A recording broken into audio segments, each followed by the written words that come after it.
Hello, if all our speakers can come back to the stage, it's time for the Q&A.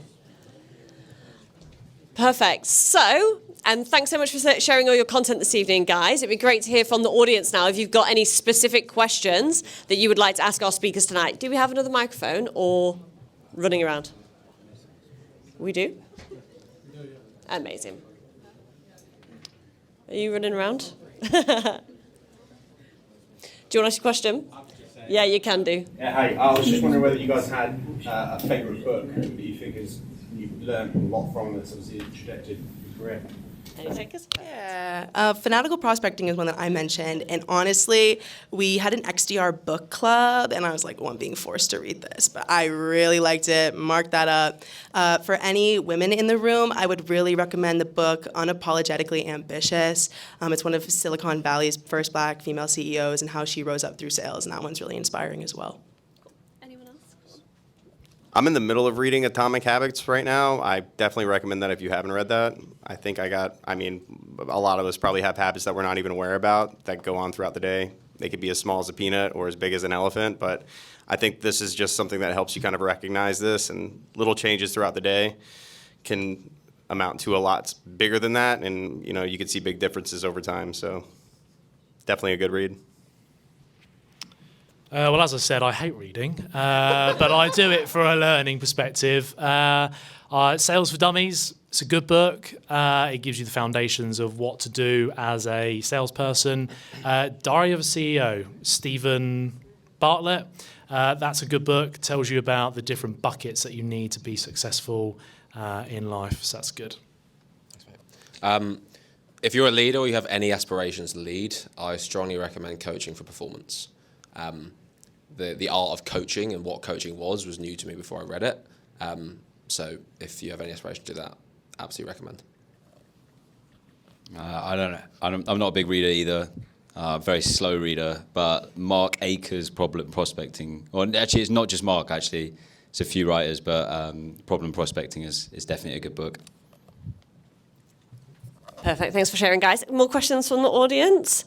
Yeah. Do we need the mic? It's fine. Yeah. Do you want to stand up, say your name and your company as well, and ask your question? Sure. I'm Don. I'm a new BDR at Newell Inc. I'm pretty sure Joseph said that he recommended for us to put in a couple extra hours a week. Do the rest of you have any other practical advice on just how to get ahead as a BDR? Practical advice to get ahead as a BDR. Take us. Okay. Go for it. Again, it's just about doing those incremental things every single day. Don't set yourself, I want to go read or learn about sales in a week. Set yourself realistic goals of how you're going to get there. I think there's a famous interview with Kobe Bryant where he was training from 4 to 6 every single morning, and no one else in his team or no one else in the NBA was doing that. And he did that, and he got so far ahead of the game and obviously became the GOAT, really, and one of the greats. So just doing that. Do everything in groups. So I've got 2 new BDRs at Comply sat here tonight. You'll learn 10 times quicker if you do things in groups rather than on your own.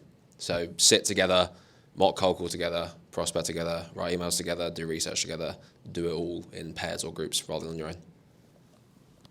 Yeah, as I said earlier, work on your strengths more than your weaknesses. Obviously work on your weaknesses as well, but capitalize on what you're already good at and get better at it.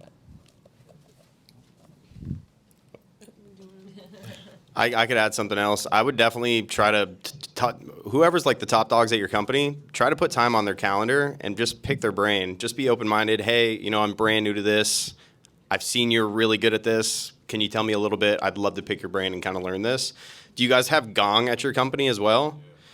Do you have a Slack channel where you can see all the meetings getting booked and stuff like that? Do they say email win, cold call win, how it's all won? If it's a cold call win, go on Gong and 15 minutes after that and listen to how that call went down. You know what I mean? If it's an email win, do you guys got a template wins type of channel where people get replies? Or if not, just shoot them a DM and be yo, what did that email look like? If your SDRs are anything like ours at Demand Base, everyone's willing to share. No one's trying to hide secrets. Everyone's stealing from each other because what wins for someone here might win for us as well. So I think that's just... Don't be scared to reach out and ask questions. Yeah, I'd say it seems a bit obvious, but honestly, just work hard. Because I feel like in a lot of roles, you'll see people who aren't doing well, and the difference between someone who's trying really hard and someone who's not doing well and isn't trying really hard is that that person who at least is trying, people are going to invest time into their development, into helping them out. Be very vocal about wanting help, seek help. Like they mentioned, find mentors in the company if you can. Look to the top performers. If you have Slack channels, be posting, shouting people out. Just be really vocal and active. People will invest time in you because people will only invest time in people that they see potential in. So even if you're new and you don't feel like you have much like going for you or haven't done loads of success so far, people see potential. So just work really hard and be vocal about it, and people will see that and try to help out. Perfect. Thank you. Hot tips there. Any more questions from the audience? You've got another question. Go for it. So I'm Alex. I'm actually a senior enterprise sales manager at Infinity. I've done sales for about 6-7 years now at B2B, and I've always prospected. One question I have for you guys is just around pitch practice. Really helped me when I first started, but I struggle now actually getting the time with my peers to do that. So I was just curious around if you guys pitch practice, what are your thoughts on that, and actually what's the format that you guys do that in? Yeah, on my team, we have like coaching sessions, typically weekly, and a lot of times we'll have a specific session just for cold calls. And at my business, we have a lot of different solution areas, so we'll do one solely for a persona or solely for a solution. And when everyone's kind of working on it together, we'll role play, have people act like personas. It's quite fun, and really workshop in that regard, which I find helpful. You're talking about cold call role plays? Oh man, I hated that. I'm sure all you guys do too. I'd recommend, I always like doing it with like one-on-one rather than a group full of everybody, all your peers. They could listen to Gong. I just feel like sometimes you cave. I try to practice my pitch from earlier and you saw, sometimes things kind of blank your mind. So I think it's really good, but one-on-one would be like the best thing for me. You know what I mean? Always be open and I think feedback's really important, but yeah, in a group setting, sometimes it's a little bit daunting. I just do it everywhere, really. I just do it in the car on the way to work. It could literally be just pitching to anyone, really. I know it sounds random, but it's kind of what I do. I love it. Tough to follow. Never practice a cold call in its entirety. It won't work. Practice it in its component parts.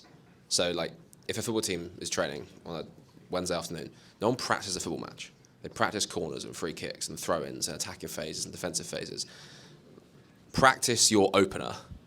Practice the sell back. Practice the close. Do that 30 times over, right? That's how you're going to get great, not by practicing it in one piece, because it doesn't exist in one piece. Doing a mock cold call is really hard for the person that's playing the prospect, because I've got no idea what the head of compliance at a bank would say when one of my team is trying to practice on me. But if we practice the individual components 20, 30 times over, they're going to get much more confident. And confidence is 90% of success when you're trying to cold call somebody. Cool. Yeah, I'll just echo the sentiments. These guys practice the pitch and the discovery as separate activities. So do the pitch until you're blue in the face. Discovery needs to be either one-on-one or in a group. And as a much more dynamic thing, obviously objections are different, right? Your pitch is probably going to stay the same unless you're selling into multiple different ICPs, different profiles, in which case maybe you're going to change it a little bit. But practice those two separately and, do it until you're blue in the face. Yeah, okay. I'll pass to you. Can we have a round of applause for all the speakers, please?